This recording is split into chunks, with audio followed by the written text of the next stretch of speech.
6 prill. Një flijim i pëlqyeshëm. Jam mbushur kur mora nga Epafroditi ato që u dërguan nga ju. Një aromë e mirë, një flijim i pranueshëm, i pëlqyeshëm për Perëndinë. Filipianëve 4:18. Nëse ndaloni për të menduar për të, këtu shihet një ide e mahnitshme. Ju mund t'i sillni kënaqësi Perëndisë. Ky është një mendim marramendës. Krijuesi ynë do të kënaqet me veprimet tona. Megjithatë, shkrimi na inkurajon të shohim se ky është një realitet. Si të krishterë, ne përpiqemi të jetojmë nën buzëqeshjen e Atit ton qiellor. Një nga nxitjet më të mëdha biblike për t'ju bindur Perëndisë është që mënyra se si jetojmë mund t'i pëlqejë Perëndisë edhe më tepër. 1 Selanikasve 4:1. Dhe një nga mënyrat se si mund ta bëjmë këtë është përmes dhurimit ton bujar, i cili është një flijim i pëlqyeshëm për Perëndinë. Pali e përshkroi dhurimin e kishës filipiane me një terminologji që pasqyronte praktikën e beslidhjes së vjetër për flijimin e kafshëve. Në beslidhjen e vjetër, kur njerëzit e Perëndisë sillnin holokaustet e tyre, këto flijime shoqëroheshin me djegjen e temjanit. Prandaj, flijimi lëshonte aromë të këndshme. Në një farë kuptimi, kjo përfaqësonte pranueshmërinë dhe ëmbëlsinë e ofertës në sytë e Perëndisë. Në të njëjtën mënyrë, Perëndia i thot popullit të tij në shekullin e parë dhe në shekullin e 21. Kur dhurimi juaj buron nga një zemër që është në harmoni me zemrën time, ai prodhon një aromë të mirë dhe flijimi juaj më fal mua kënaqësi.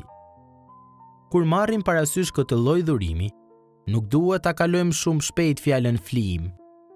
Dhurimi sakrifikues nuk është domosdoshmërisht i njëjtë me dhurimin bujar. Është shumë e mundur të jemi bujar, siç janë në fakt shumë besimtar, pa ndier ndonjë ndikim në jetën ose rrethanat tona. Duke theksuar pikërisht këtë gjë për dishepujt e tij, Jezusi e tërhoqi vëmendjen e tyre te një vejush nevojtare, teksa ajo po hidhte të dhjetën e saj në arkën e ofertës në tempull. Kur e pa këtë grua, të hidhte 2 monedha bakri, të cilat nuk vlenin kurrë, dhe i krahasoi me dhuratat e njerëzve të pasur pranë saj, ai tha: "Kjo vejush e varfër hodhi më shumë se të gjithë." Sepse të gjithë këta hodhën në vendin për dhuratat prej tepritës së tyre, ndërsa kjo, prej skamjes së saj, hodhi gjithë atë që kishte për jetesën. Luka 21, 2-4.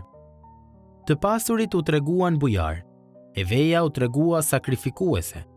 Ajo hoqi dorë nga ajo që kishte, me qëllim që të dhuronte, dhe Zoti i saj e vuri re dhe u kënaq me atë që pa. Prej natyre ne nuk jemi sakrifikues, mirë po gjithë udhëtimi i krishterë, në marrje dhe në dhënje, në kujdes dhe ndarje, është i mbushur me hir nga fillimi në fund. Kur japim në mënyrë sakrifikuese nga një zemër që dëshiron t'i pëlqejë Perëndisë, ai premton që të plotësojë çdo nevojë sipas pasurisë së tij në lavdi në Krishtin Jezus. Filipianëve 4:19.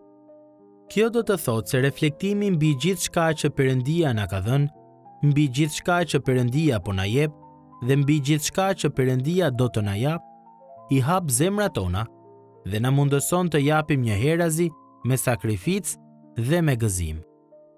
Atëherë kur e bëjmë këtë, i falim kënaqësi Perëndisë. Veprimet e filipianëve dhe raportet e gjendjes së llogarive të tyre bankare treguan se ata e besonin vërtet këtë gjë. Deri në çfarë mase tregohet kjo, edhe nga veprimet dhe gjendja e llogarive të tua bankare?